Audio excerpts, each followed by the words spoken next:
Well, today we got a quite interesting roller coaster video idea, because when you visit a theme park, there is a huge difference between being a roller coaster enthusiast and being part of the general public. Oh well, this is really gonna be an interesting video, because we know that the general public loves to do some things in theme parks that the roller coaster enthusiasts just hate and won't do. Now let's cover the biggest differences between the coaster nerds and the general public, and if you like these kind of roller coaster videos, please be sure to hit that subscribe button. And one of the most important and biggest differences right here is choosing a roller coaster to ride. This is where all of us roller coaster enthusiasts, we have already done the research. We know what we want. We want strong positive G-forces, airtime, intensity and so on. But on the other side, we have the general public that just wants to ride the next roller coaster they see, so they don't really know anything about the rides. They just want to look at them and just see, oh, should we ride this or not? Does it look cool or not? Well, many of us coaster nerds know which rides to go on, and there are some coasters out there that look very scary, interesting and crazy, but they are really not. First of all, one of the biggest crowd pleaser manufacturers out there is B&M, because they have many bizarre looking coaster models. And just take a look at the B&M Dive Coaster, a very tall roller coaster with a vertical drop or beyond vertical, and you hang at the top. It looks crazy, but in reality, after that first drop, the roller coaster is pretty much done. But in reality, the general public may look at this coaster and say, oh my god, this one must be the craziest in the park, but it really isn't, because after that the roller coaster is smooth, graceful and floaty. Oh well, it already sounds like I'm criticizing the general public, but I don't really mean it that way. You know, we are nerds. Then speaking of floaty and graceful roller coaster models, we have the B&M Wing Coaster, and when you look at this roller coaster you might think, oh my god, we have the seats hanging beside the track, it looks awesome. In my opinion, I think the wing coasters are being way too criticized by the roller coaster nerds, so general public just enjoy those coasters. They are floaty, awesome, graceful, and you can maybe put your grandma in one of those rides. But I really don't blame the theme parks out there, because they want these dive coasters and wing coasters. They are crowd pleasers and they look awesome. On the other side, these types of rides are not the first thing I'm going to run to when visiting a new theme park. No.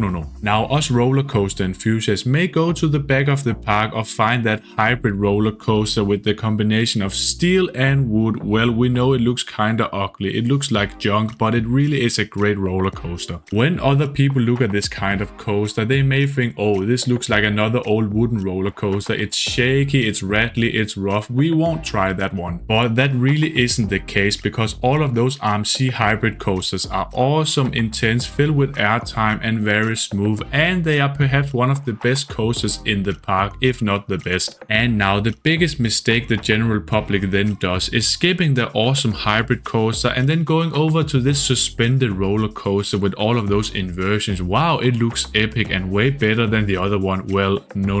If you find this kind of roller coaster in your local park, please beware, because it may look awesome with the inversions and the corkscrews, but they are just rough, shaky and horrible. And there are actually over 40 of these cloned roller coasters in the world, and the roller coaster nerds know these rides as the Vekoma SLC coaster, and most of these are just a no-go. Alert, if you see this kind of ride right here in your local park, please beware. We know there are better roller coasters out there in the park. Well, the sentence before may sound horrible in the park, but what can I do? Now, after mentioning a few specific rides out there, let's talk about the biggest differences in habits between coaster nerds and the general public. Now, in terms of trip motivation, coaster enthusiasts specifically go for rides, and especially coasters they may know and want to ride, and they may travel long distances just to ride a new coaster. On the other side, the general public / the normal people go for a day of fun with family or friends, including shows, food, characters and rides. And the most important thing for nerds is I must ride every roller coaster in this park. And in terms of planning and strategy, the coaster nerds have a detailed ride plan, and they often rope drop the park and arrive before opening. On top of that, they prioritize rare or high rated roller coasters, and they might marathon the same coaster multiple times because they know it is the best ride in the park. The general public may have a looser plan or just no plan at all, and they often focus on what looks fun or has the shortest wait time, and they may leave early or spend the time shopping and eating. And yeah, there's really a huge difference in terms of ride knowledge and appreciation, because coaster nerds know the designers, they compare forces, smoothness, layout, and historical context. But most importantly, trying out the new coasters, discussing them, comparing them, and discussing them, of course. Or well, the general public usually just judge rides based by fun, scary factor, and how it looks, and they rarely know who made it or when it was built, but that's also okay because you're not a nerd like me. And in terms of ride selection, coaster nerds must ride everything possible because they count the amount of roller coasters they have ridden, and they seek out coasters with cult reputation even if they are old and rough. And one of the most important ones right here is ride etiquette and culture when being at the park, and coaster nerds are more likely to follow unspoken ride rules like no line cutting and being polite to the operators, of course. Many of us may wear coaster merch or join the enthusiast clubs, and sometimes we even know the ride ops or park staff because we keep visiting the park, of course. One of the most common things roller coaster nerds do is watching those discussions and reviews of different coasters, so they really know what to expect going into this ride. On the other side, the general public may not even know which kind of rides they can ride in this park they are visiting. They may have found some pictures of the park, it looks interesting, some roller coasters, and if they are quite special, they have watched some point of views right here. Now, these were the biggest differences I could find at the top of my head between coaster nerds and the general public in this non-scripted video. If you really like roller coaster or theme park videos like these, please consider subscribing to the channel. That would be awesome. And at the end of the day, I'm always gonna say bye bye.